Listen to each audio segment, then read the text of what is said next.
అతి తక్కువ బడ్జెట్ తో మీ పర్సనల్ ఇంటర్వ్యూస్ మరియు వ్యాపార ప్రకటనల కొరకు ఈ నంబర్ ని సంప్రదించండి.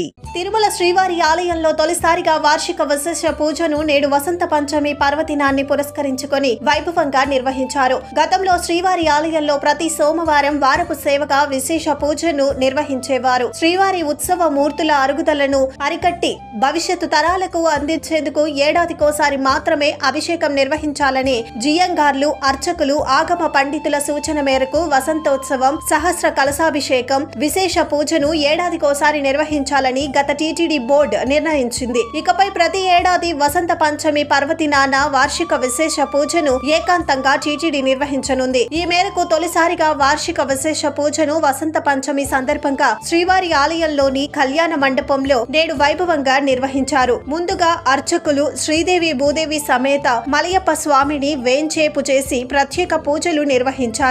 చతుర్దశ కలశవాహనం గావించి పుణ్యహవాచనం, వివిధ క్రతువులను జరిపారు. అనంతరం పూర్ణాహుతితో ఈ కార్యక్రమాన్ని ముగించారు.